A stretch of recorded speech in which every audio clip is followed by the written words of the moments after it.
Sa ngalan ng Ama at ng Anak at ng Espiritu Santo. Amen. Reynan ng langit, magalak ka. Aleluya. Sapagkat ang minarapat mong dalhin sa iyong sinapupunan, aleluya. Ay nabuhay na muli, gaya ng kanyang sinabi, aleluya. Ipanalangin mo kami sa Diyos, aleluya.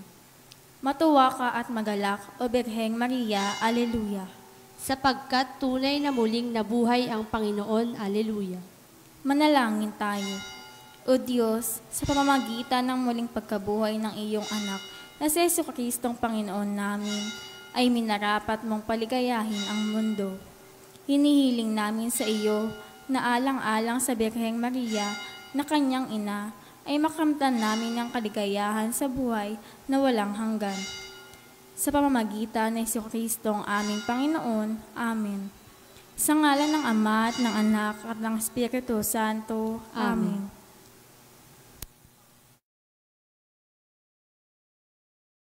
At ang mamumuno po sa ating banal na pagdiriwang ngayon ay ang ating kuro paroko, Reverendo Padre Douglas Libado.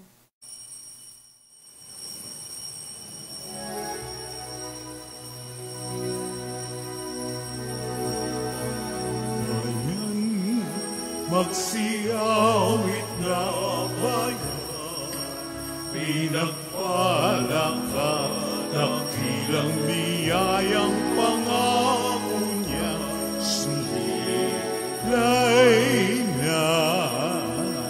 Sinauna mong hangarin, ang taong ay tubusin, upang siya'y makapili, mapag-irong na Diyos natin. Bayan, magsiawit na bayan, pinagpala ka, dakilang biyayang pangako niya, sumilay na.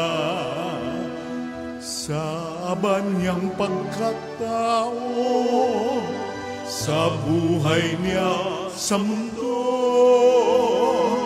inihayak kanyang puso, tinig ng Ama nating Diyos. Kaya magsiawit na bayan, pinagpala ka, dakilang biyayang pangako niya, sumilay na. Dakilang biyayang pangako niya, sumilay na.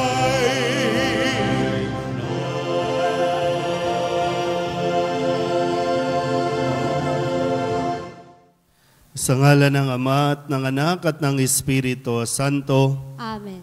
Ang pagpapala ng ating Panginoong Hesukristo, ang pag-ibig ng Diyos Ama, at ang pakikipagkaisa ng Espiritu Santo naway sumainyong lahat. At sumaiyo rin.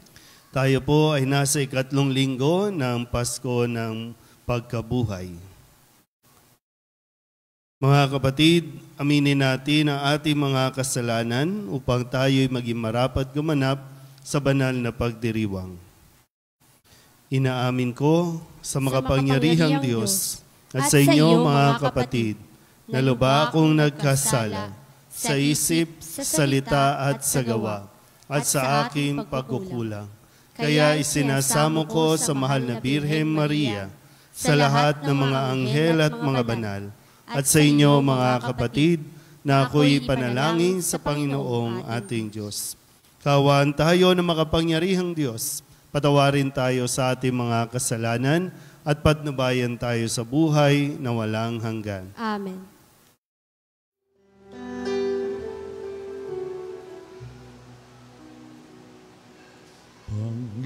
Panginoon, kawan mo kami, kawan mo kami. Panginoon, kawan mo kami, kawan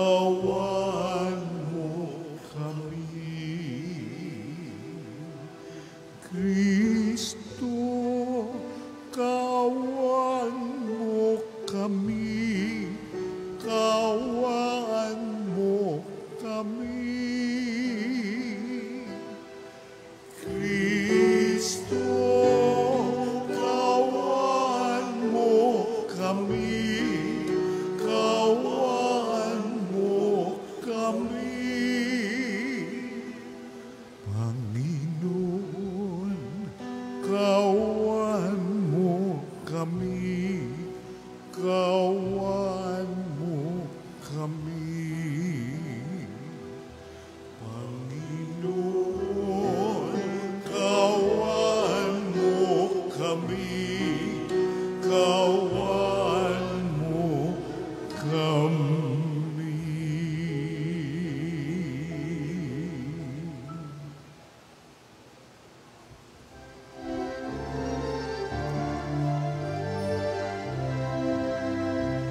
Luwalhati sa Diyos sa kaitaasan, kaloob sa lupa ay kapayapaan. Pinupuri ka, ipinagdaraan, sinasamba ka dahil sa dakila mong kalwalhatian. Panginoon namin Diyos atin ng langit, Amang makapangyarihan. Panginoong Jesucristo, Anak ng Diyos, Kordero ng Ama, Ikaw nag-aalis ng mga kasalanan ng sanlibutan. Tanggapin mo ang aming kahilingan, Ikaw na naluluklok sa kanan ng Ama. Maawa ka sa amin, Ikaw lamang ang banal, Panginoong Jesucristo, kasama ng Espiritu, sa luwalhati ng Ama. Amen, Amen, Amen,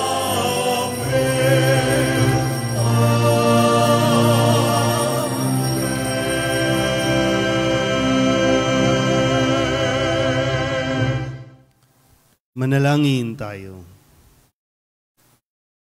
Ama naming makapangyarihan, lagi nawang magalak ang iyong sambayanan sa pagkakaroon ng bagong kalooban upang sa kadakilaang dulot ng pag-anib sa iyong angkan, ang araw ng pagkabuhay ay maging pag-asa sa pagdiriwang sa pamamagitan ni Jesucristo kasama ng Espiritu Santo magpasawalang hanggan. Amen.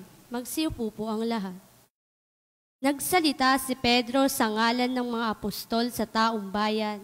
Sinabi niya na ang gawain at kamatayan ni Jesus ay naaayon sa balak na pagliligtas ng Diyos. Dahil tinupad ni Jesus ang utos ng Ama, siya ay muling binuhay at ginawang bukal ng ating kaligtasan. Pagbasa mula sa mga gawa ng mga apostol. Noong mga araw na iyon, sinabi ni Pedro sa mga tao, ang Diyos ni na Abraham, Isaac at Jacob, ang Diyos ng ating mga ninuno, ang nagbigay ng pinakamataas na karangalan sa kanyang lingkod na si Jesus. Ngunit siya'y ibinigay ninyo sa may kapangyarihan at itinakwil sa harapan ni Pilato. Gayong ipinasya na nitong palayain siya. Itinakwil ninyo ang banal at matuwid, at isang mamamatay tao ang hiniling ninyong palayain. Pinatay ninyo ang pinagmumulan ng buhay, ngunit siya ay muling binuhay ng Diyos, at saksi kami sa bagay na ito. At ngayon, mga kapatid, bati kung hindi ninyo nalalaman ang inyong ginawa, gayon din ang inyong mga pinuno. Ngunit sa ginagawa ninyo, natupad ang malaon ng ipinahayag ng Diyos sa pamamagitan ng mga propeta na ang Kristo'y kailangan magbata. Kaya't magsisi kayo at magbalik loob sa Diyos upang pawiin niya ang inyong mga kasalanan. Ang salita ng Diyos. Salamat sa Diyos. Salmong tugunan sa pamamagitan ng pag-awit. Poon sami pasikatin ang liwanag sa iyong piling.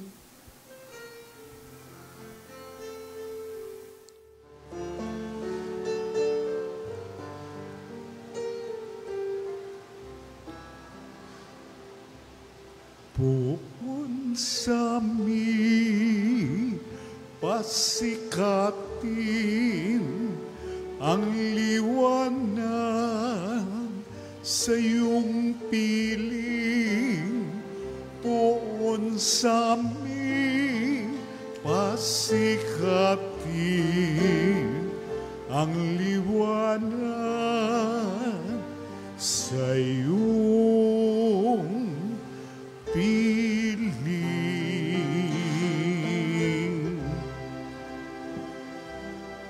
Poon sami pasikatin ang liwanag sa iyong piling. Poon sami pasikatin ang liwanag sa iyong piling. Sagutin mo ako sa aking pagtawag, Panginoong Diyos na aking kalasag. Ikaw na humango sa dusa ko't hirap, ngayon pakinggan mo sa aking mahabaw. Poon sami pasikatin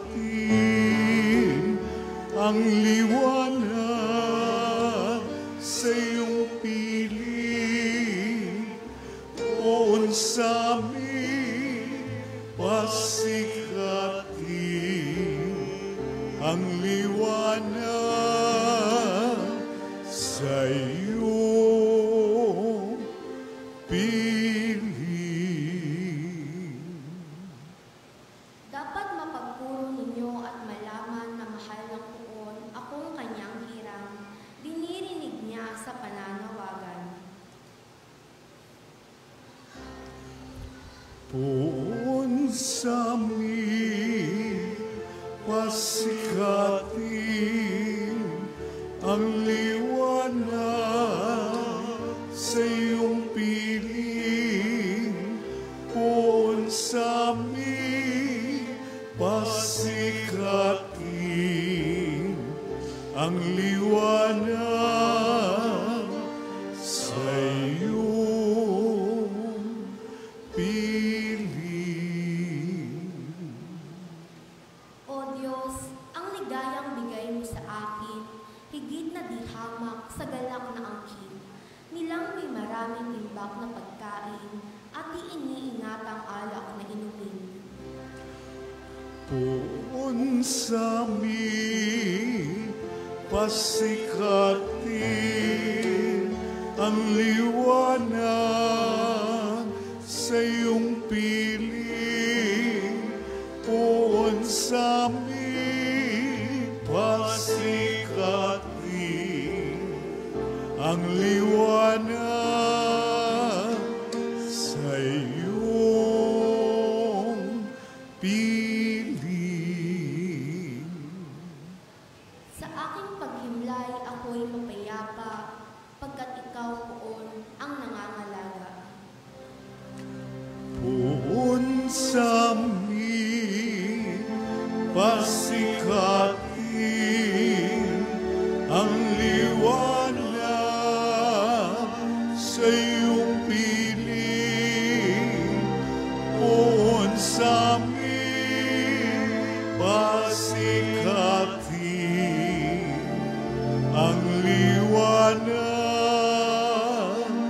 sa iyong piling. Inialay ni Kristo ang kanyang sarili alang-alang sa ating mga kasalanan, kaya't handa ang Diyos Ama na magpatawad sa atin.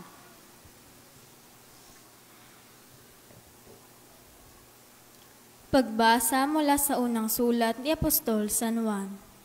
Mga anak, Isinusulat ko ito sa inyo para hindi kayo magkasala.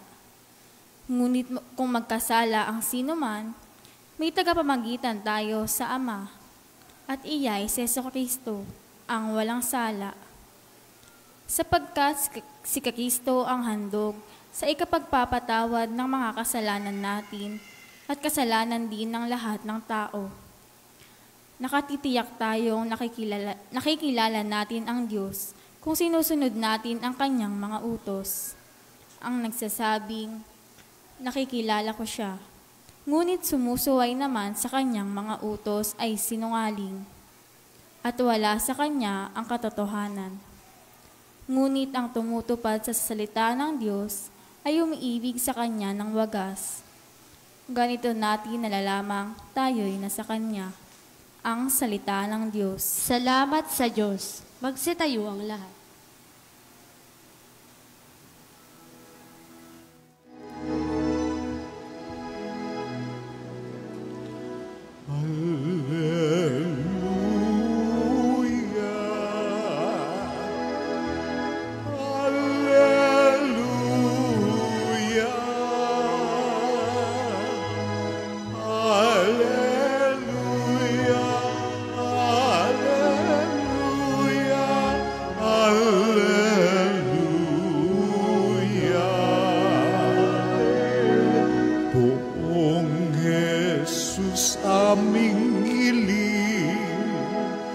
Kasulat ay liwanagin,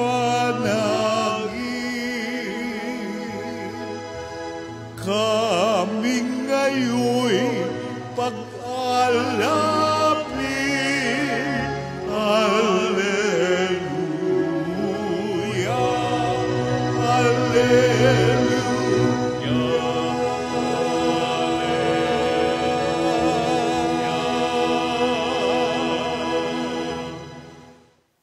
Sumainyo ang Panginoon. At sumainyo rin. Ang mabuting balita ng Panginoon ayon kay San Lucas. Pinupuri ka namin, Panginoong Hesukristo. Noong panahong iyon, samantalang pinag-uusapan ng mga alagad kung paanong nakilala si Jesus sa paghahati-hati ng tinapay, si Jesus ay tumayo sa gitna nila. Sumainyo ang kapayapaan, sabi niya sa kanila.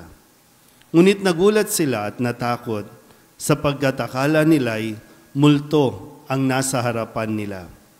Kaya't sinabi ni Jesus sa kanila, "Ano't kayo'y nagugulumihanan? Bakit nag-aalinlangan pa kayo? Tingnan ninyo ang aking kamay at paa. Ako nga ito. Hipuin ninyo ako at pagmasdan. Ang multo'y walang laman at buto. Ngunit ako'y mayroon, tulad ng nakikita ninyo." At pagkasabi nito, ipinakita niya sa kanila ang kanyang mga kamay at mga paa. Nang hindi pa rin sila makapaniwala dahil sa malaking galak at pagkamangha, tinanong sila ni Jesus, "May makakain ba riyan?" Siya'y binigyan nila ng kaputol na isdang inihaw. Kinuha niya ito at kinain sa harapan nila. Pagkatapos sinabi sa mga alagad, "Ito ang tinutukoy ko nang sabihin ko sa inyo noong kasama-sama pa ninyo ako. Dapat matupad ang lahat ng nasusulat tungkol sa akin sa kautusan ni Moises, sa mga aklat ng mga propeta at sa aklat ng mga awit." At binuksan niya ang kanilang mga pag-iisip upang maunawaan nila ang mga kasulatan. Sinabi niya sa kanila, "Ganito ang nasusulat. Kinakailangang magbata ng hirap at mamatay ang Mesiyas at muling mabuhay sa ikatlong araw. Sa kanyang pangalan, ang pagsisisi at kapatawaran ng mga kasalanan ay dapat ipangaral sa lahat ng bansa, magmula sa Jerusalem. Kayo ang mga saksi sa mga bagay na ito." Ang mabuting balita ng Panginoon. Pinupuri ka namin, Panginoong Hesukristo. Isang magandang gabi po sa inyong lahat. Tayo po ngayon ay nasa 3 linggo ng Pasko ng muling pagkabuhay. Sabihin nyo nga po muna sa katabi ninyo, nabuhay na si Kristo. So lagi tayong dapat na magpaalalahanan na nabuhay na si Kristo matapos na maranasan niya ang lahat ng hirap, lahat ng pagpapakasakit, lahat ng po pwedeng maramdaman ng tao na sama ng loob, naranasan niya at ikinamatay niya na yon. Pero hindi naman nagtapos dahil muli siyang nabuhay. Malinaw po ba? Kaya ngayon, sa kwento natin, muli ay ang pahayag na kung saan siya po ay lumitaw. Siya ay nagpakita sa mga alagad na kung saan ay hindi pa nagiging malinaw sa kanila kung ano ang nangyari nitong nakalipas na linggo lang. Hindi nila maunawaan, hindi rin nila matanggap kung bakit nila nagawa yon, paano nilang iniwan at pinabayaan ang isang taong tumanggap sa kanila.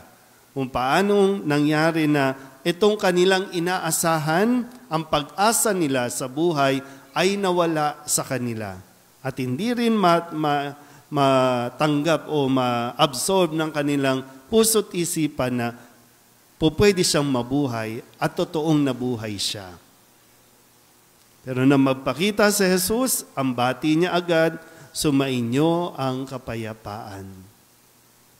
Yung mga marka ng paghihirap, nandoon. Yung sugat sa kamay, sa tagiliran, sa paa, nandoon. Peklat na yon. Sino bang walang peklat dito? Sinong makinis dito?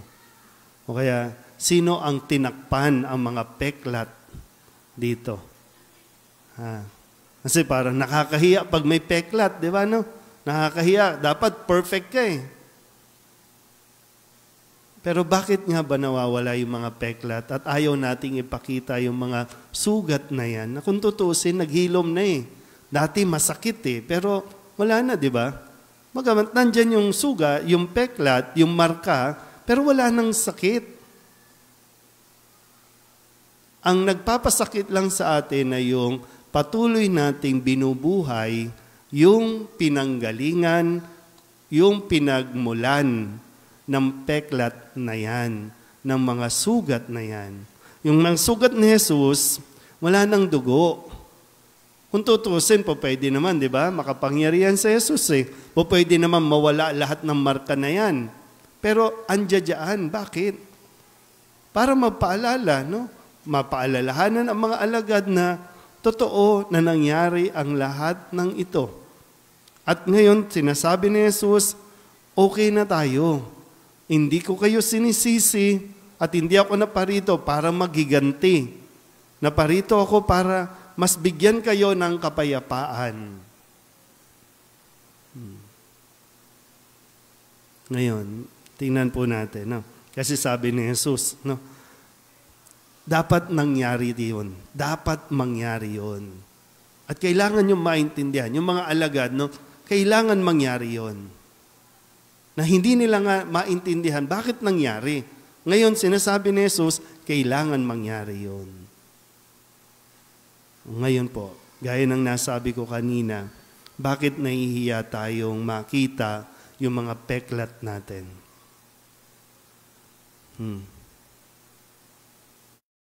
Bakit nahihiya kang magkwento? Alam mo, minsan kapag may mga karanasan ka sa buhay, tapos ayaw mong ikwento, kahit mismo sa asawa mo, sa pamilya mo, mga tao, ayaw mong ikwento. Isang indication niya na hindi ka pa talaga nakaka-move on. O kaya naman, hindi ka pa talaga natututo. Hindi mo pa nakukuha yung aral na nandiyan dyan. Sa mga kabataan na naririto, no? Nung kaidaran ako nito mga sakristan na ito, mga ganyan kalaki, ganyan din kapayat noon, no?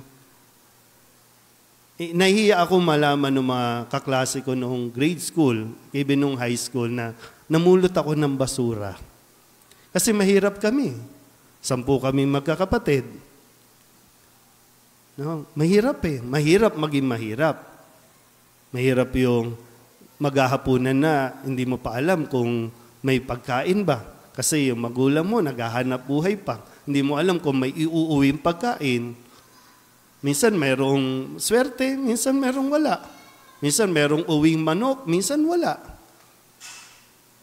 Kaya sabi ko, no, para makakuha ng pambaon, di mangolekta ng basura.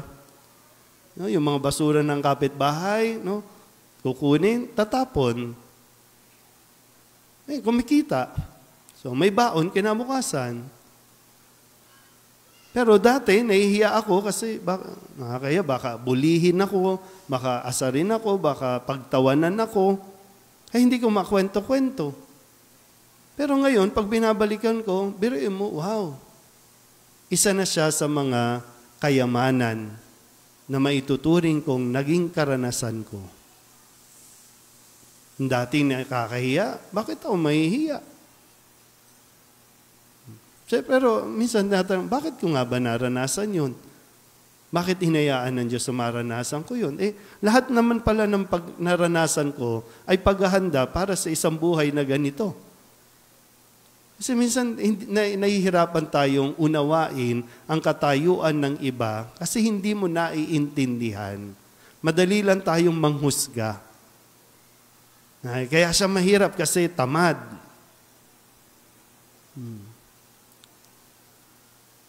Kayo po, ano yung mga karanasan na hanggang ngayon hindi nyo matanggap-tanggap? Iniwan kayo ng asawa nyo? Iniwan kayo ng pamilya ninyo? Kaya ngayon, naghihintay ka na magtutuos kayo, isang araw maghaharap kayo at makikita, ipapakita mo. Hindi ka nakapag-aral, sinisisi mo magulang mo, nisisi mo ibang tao, kaya bakit ganyan ang buhay mo? Hindi ka nagiging masaya dahil sa kanila? Lahat naman ay dahil desisyon natin. Lahat yun. May mga pangyayari sa buhay, pero lahat may desisyon na kailangan ikaw ang gagawa. Hindi nila kasalanan. Meron silang sariling issue. Meron silang sariling pinanggalingan. Bakit sila naging pabaya? Bakit sila nanloko? Mayroon silang naging sariling karanasan. Pero ngayon, ikaw, kung nangyayari yan, baka dahil nga doon sa hindi ka makausad-usad at ando doon ka pa rin sa bakit sa akin kailangan mangyari ito? Bakit ginawa ito sa akin?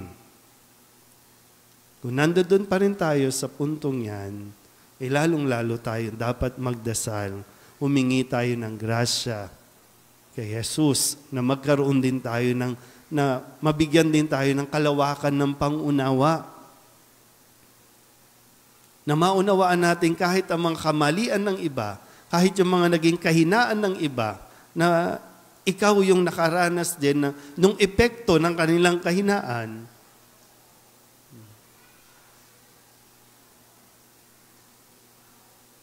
Doon, no?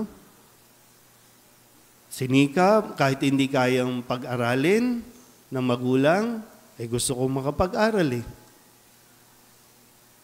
Nakakaya naman. Kaya naman palang maglakad, no? Maglakad, papunta ng eskwelahan, pauwi ng bahay. Kaya naman palang maglakad. Mas malusog pa, mas healthy pa yung mga naglalakad. Ngayon, lahat, katamaran na Ihahatid na lang sa school. Bisikleta pa o e-bike pa, e-trike pa. Kasi ayaw natin, no? Minsan laging ganun, ayaw natin mahirapan sila. May mga kahirapan o paghihirap sa buhay na dapat nating maranasan, na dapat nating suungin. Kasi ito yung mga magpapatibay sa atin at lalong-lalo na ito yung mas mag-a-appreciate o magtuturo sa ating ma-appreciate kung ano yung biyaya na meron tayo.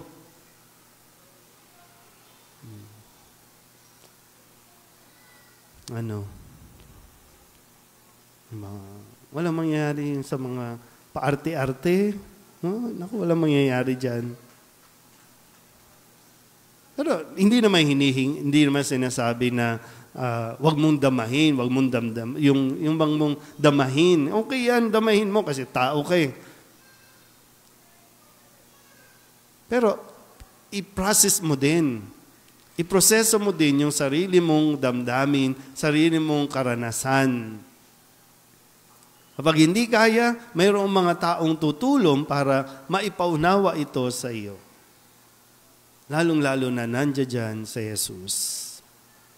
Nandiyan dyan ang mahal na Birhen, ang ina ni Jesus, na handang tumulong sa atin na maintindihan yung mga sakit, sugat, no, na mayroon tayo, ihilumin din naman yan.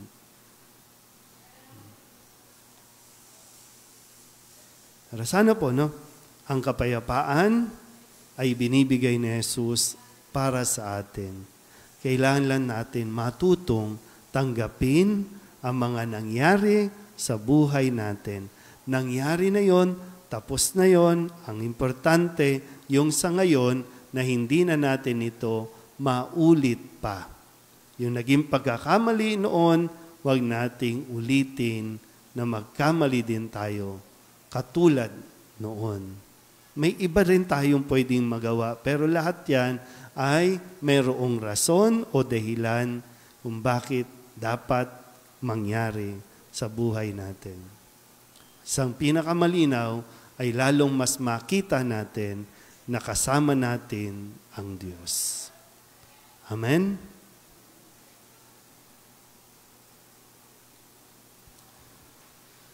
Magsitayo ang lahat at ipahayag natin ang ating pananampalataya.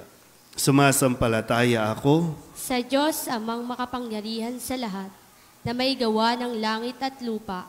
Sumasampalataya ako kay Hesukristo, iisang anak ng Diyos, Panginoon nating lahat.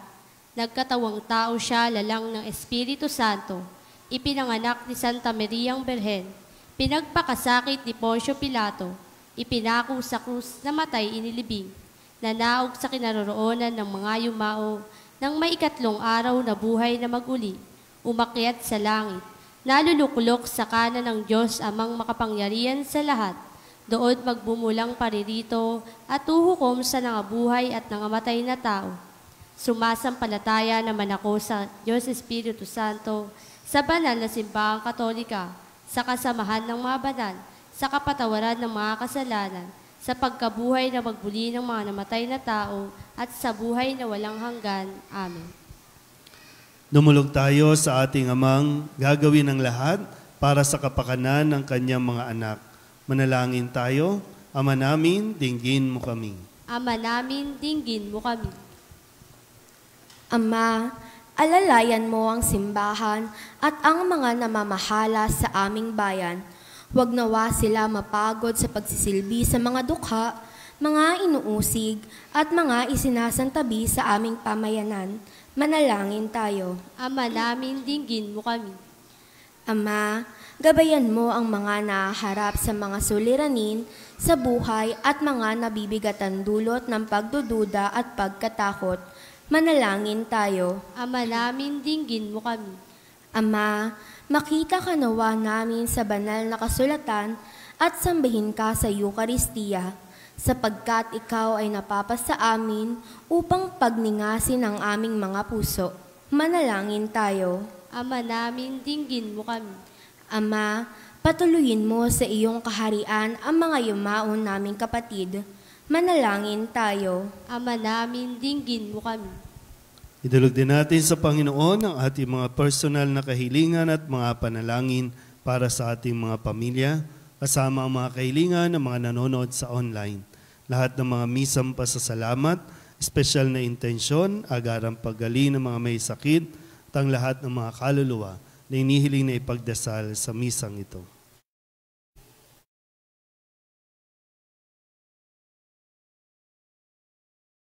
Ang lahat ng ito inihiling namin sa ngalan ni Kristo, ang aming Panginoon. Amen. Umupo po ang lahat.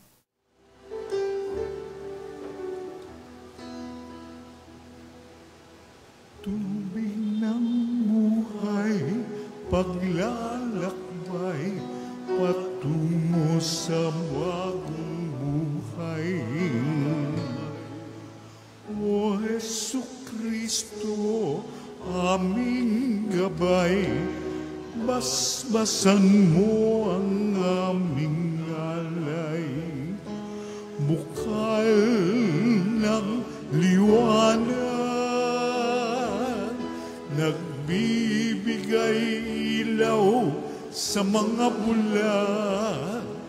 Kami lumalapit sa iyong batis upang makakita.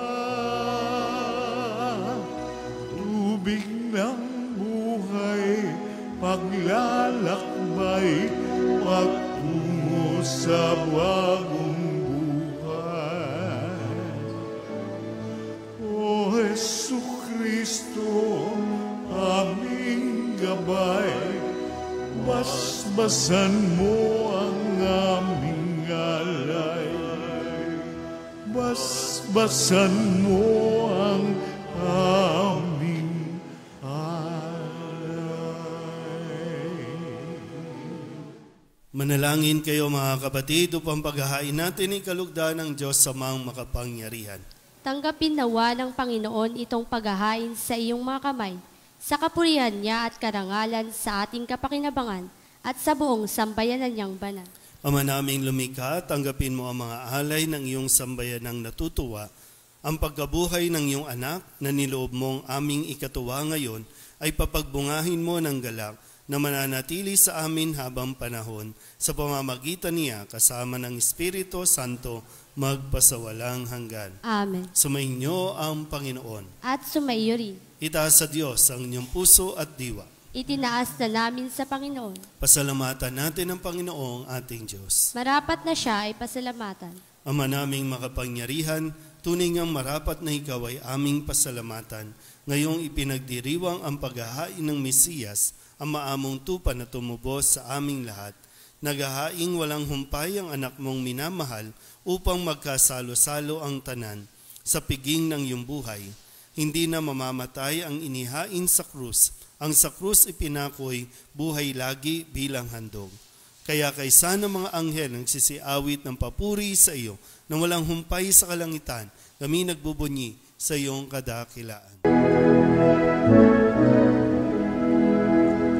Santo, Santo, Santo, Panginoong Diyos na makapangyarihan, napupuno ang langit at lupa ng kalwalhatian mo.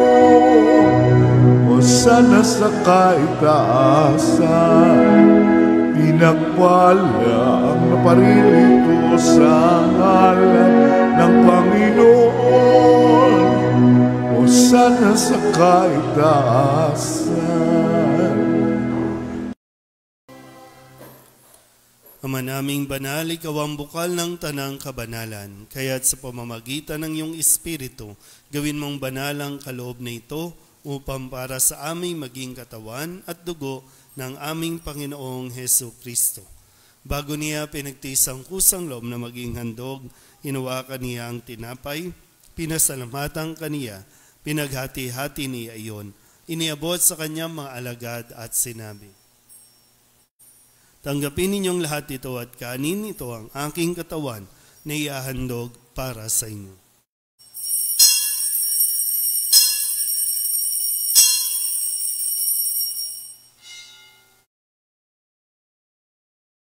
Gayun din naman nang matapos ang hapunan, hinawakan niya ang kalis, muli kaniyang pinasalamatan. Iniabot niya ang kalis sa kanyang mga alagad at sinabi, tanggapin ninyong lahat ito at tinumin. Ito ang kalis ng aking dugo, ng bago at walang hanggang tipan. Ang aking dugo na ibubuhos para sa inyo at para sa lahat, sa ikapagpapatawad ng mga kasalanan. Gawin ninyo ito sa pag-alaala sa akin.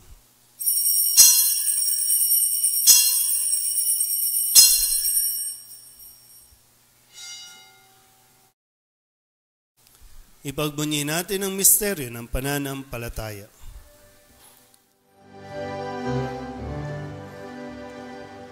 Si Kristo'y namatay, haleluya. Si Kristo'y nabuhay, haleluya. Si Kristo'y babalik sa wakas ng panahon, haleluya, haleluya. Namin ngayon ang pag-alaala sa pagkamatay at muling pagkabuhay ng iyong anak, kaya tiniaalay namin sa iyo ang tinapay na nagbibigay buhay at ang kalis na nagkakaloob ng kaligtasan. Kami nagpapasalamat dahil kami iyong minarapat na tumayo sa harap mo para maglingkod sa iyo. Sinasamo namin kami magsasalo-salo sa katawan at dugo ni Kristo ay mabuklod sa pagkakaisa sa pamamagitan ng Espiritu Santo. Ama, lingapin mo ang iyong simbahang laganap sa buong daigdig. Puspusin mo kami sa pag-ibig kaysa ni Francisco na aming Papa at ni Jose na aming Obispo at ng Tanang Kaparian. Alalahanin mo rin ang mga kapatid naming nahimlay na may pag-asang sila'y muling mabubuhay, gayon din ang lahat ng mga pumanaw. Kawaan mo sila at patuloyin sa iyong kaliwanagan.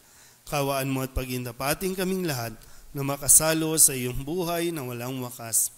Kaysa ng mahal ng Birhen Maria na ina ng Diyos, ng kabiyak ng puso niyang si San Jose, kaysa ng mga apostol at ng lahat ng mga banal na namuhay dito sa daigdig ng kalugod-lugod sa iyo, may pagdiwang nawa namin ang papupuri sa kararangal mo sa pamamagitan ng iyong anak na aming Panginoong Hesu Kristo.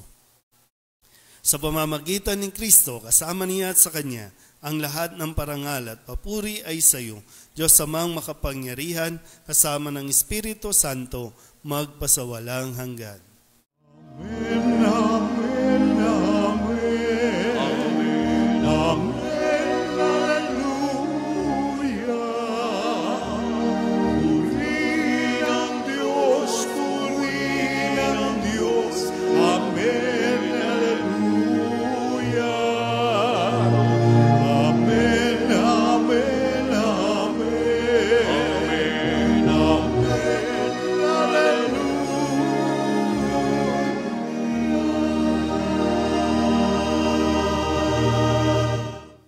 Sa tagubili naman nakagagaling na utos at turo ni Jesus sa Panginoon natin at Diyos, ipahayag natin ang lakas loob. Ama namin, sumasalangit ka, sambahin ang ngalan mo,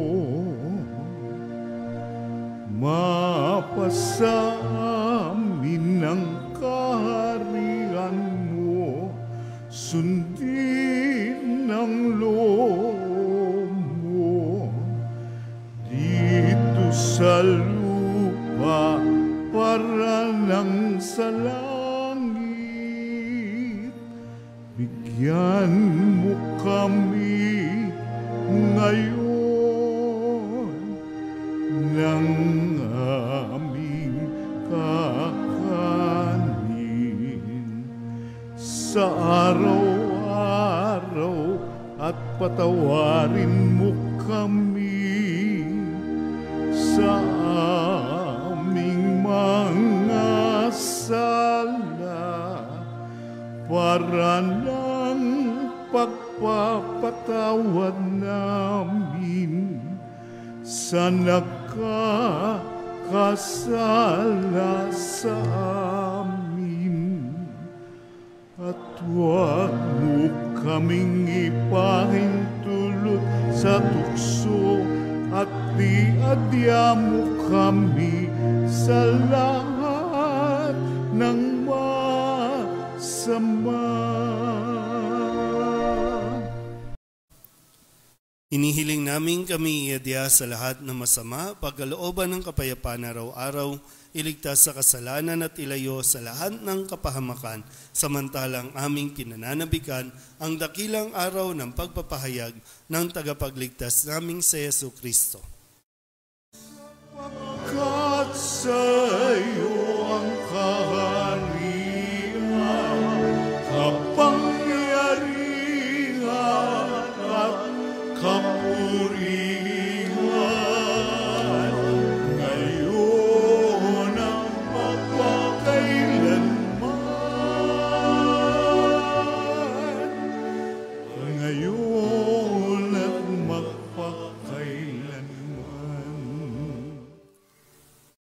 Panginoong Heso Kristo, sinabi mo sa iyong mga apostol, kapayapaan ang iniiwan ko sa inyo, ang aking kapayapaan ang binibigay ko sa inyo. Tunghayan mo ang aming pananampalataya at huwag ang aming mga pagkakasala. Pagkalooban mo kami ng kapayapaan at pagkakaisa ayon sa iyong kalooban, kasama ng Espiritu Santo, magpasawalang hanggan. Amen. Ang kapayapaan ng Panginoon ay laging sumainyo. At sumayo rin. Magbigayan po tayo ng kapayapaan sa isa't isa.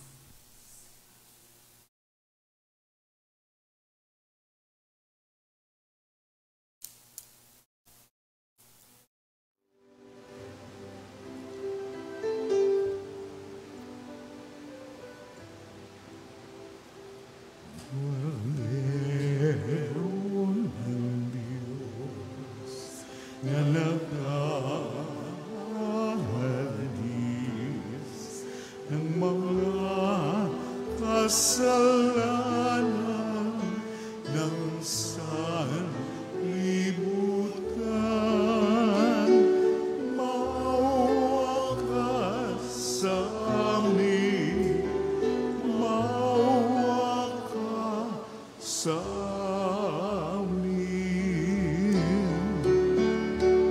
Kordero ng Diyos na nag-aalis ng mga kasalanan ng sanlibutan, maawa ka sa amin, maawa ka sa amin. Kordero ng Diyos na nag-aalis ng mga kasalanan ng sanlibutan, ipagkaloob mo sa amin ang kapayapaan.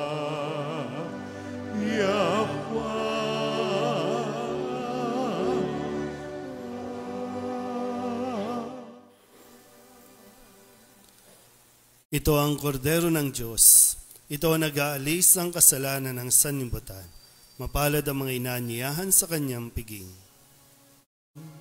Hindi ako karapat-dapat na magpatuloy sa iyo, ngunit sa isang salita mo lamang ay gagaling na ako.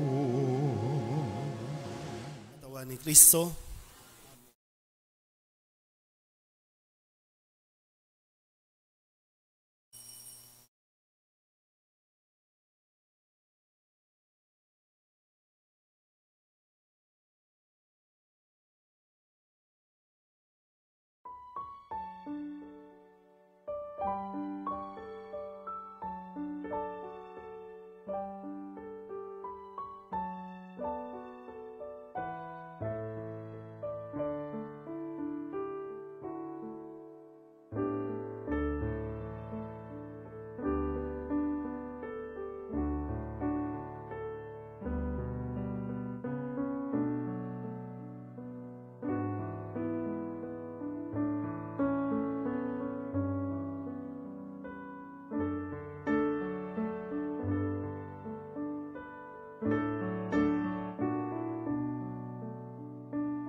Ama naming mapagmahal, tunghayan mo at lingapin ang iyong sambayanan na minarapat mong makinabang sa piging na pang magpakailanman. Ipagkaloob mong kami maluwalhating makarating sa pagkabuhay na magtatampok sa amin sa iyong piling sa pamamagitan ni Jesucristo kasama ng Espiritu Santo magpasawalang hanggan. Amen. Sumainyo ang Panginoon. At sumainyo rin. At pagpalain kayo ng makapangyarihang Diyos, Ama at Anak, at Espiritu Santo. Amen. Tapos sa banal na misa, humayo tayo sa kapayapaan ni Kristo. Salamat sa Diyos. Magandang gabi po.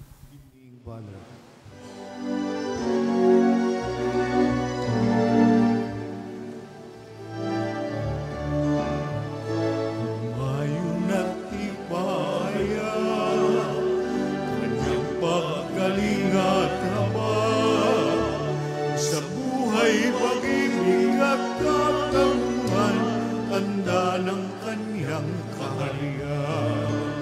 Sa panahon tiyang ng lupa, sa panahon ng anisagana, sa panahon ng digmaan at kahulugan, sa panahon ng kapayapaan,